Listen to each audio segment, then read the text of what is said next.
Assalamu alaikum wa rahmatullahi wa barakatuh. Wa alaikum assalam wa rahmatullahi wa barakatuh. Malam muna maka maraba a cikin wannan shiri namu na Depend. Na gode. Insha Allah yau muna da wasu 'yan tambayoyi wanda muke so mu ji amsar su. Bismillah. A tambaya ta farko malam game da hijabi. Na. Muna so mu san menene hukuncin hijabi a musulunci, sannan ko menene hukuncin wacce ta fita ba hijabi. Bismillah, alhamdulillah, salatu wassalamu ala rasulillah wa ala alihi wa sahbihi wa man wala. Hijabi ubangiji subhanahu wataala shi ya wajabta. Farko akwai hijabi wanda ubangiji subhanahu wataala ya fara gaya matan manzon Allah sallallahu alaihi wa sallam da yace wai za su altumuhunna mata'an fas'aluhunna min wara'i hijab. Idan za ku tambaye su wani abu ku tambaye su ta bayan hijabi, manufa ba sa ganin ku ba kwa ganin su. Sannan hijabi na biyu shine hijabin kuma tufafi. Hijabi na farko shine hijabin cewa cakuduwa mace da namiji a yanayin yanda shigarta zai ja hankalinsa, wannan ubangiji subhanahu wataala ya ce wa matan manzon Allah sallallahu alaihi wasallam karsu. Sannan abu na biyu shine hijabin da ya zamanto na tufafi. Shine ubangiji subhanahu wataala bayan ya gaya wa mu'minai wa kullil mu'minina yaghuddu min absarihim, sannan ya ce wa kullil mu'minati yaghuddna min absarihinna.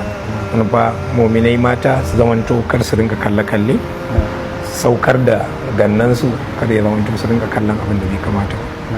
Sannan yace wal yadribna bi khumurihinna, cikin abubuwan da ya bana wal yadribna bi khumurihinna, su saki mayafansu shine khimar abin da zai rufe kai, ala jiyubihinna har zuwa kirjinsu. Jayb shine abin da ya zama ya zo kirji, wani ba abin da ya sauko tun daga ka har ya rufe kirji, wanda shine zai zama ya rufe inda mamanta da abin da zai ba da sha'awa. Ubangiji subhanahu wataala ya faɗi waɗannan abubuwan. To sannan manzon Allah sallallahu alaihi wasallam lokacin da Nana Ummu Salama take tambayar sa game da hijabi, yake cewa mace ba za a karɓi sallar ta ba illa fi dir'in wa khimar, sai in ya sa ta sa doguwar riga, wanda shine misali ɗabi'ar rigar su doguwa, satiran libatin kadamiya, wanda zai rufe bayan har kafarta, wani fa ya rufe kafarta. Sannan akwai dir kuma shine khimar din wanda ubangiji subhanahu wataala ne wannan a sallah kenan.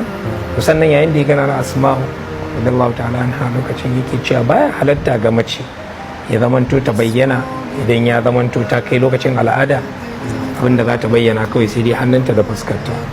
Saboda haka hannu da fuska shine abinda ubangiji subhanahu wataala ce wala yubdina zinatahunna illa ma zahara minha, kada su bayyana adansu sai abin da ya bayyana. Malamai suka ce hannu da fuska. Saboda haka wannan shine ma'anar hijabi. Ma'anar hijabi ba wata riga ba ce sananniya. Hijabi za ta iya zamantowa kamar iyaye da kakanninmu wanda misali suke zani biyu da zani da wannan kuma su rufe kirjinsu gaba daya, ana sunansa hijabi, wani saboda an riga hajaba bi ma'ana akwai shamaki tsakanin mutum ya zamanto ya gani.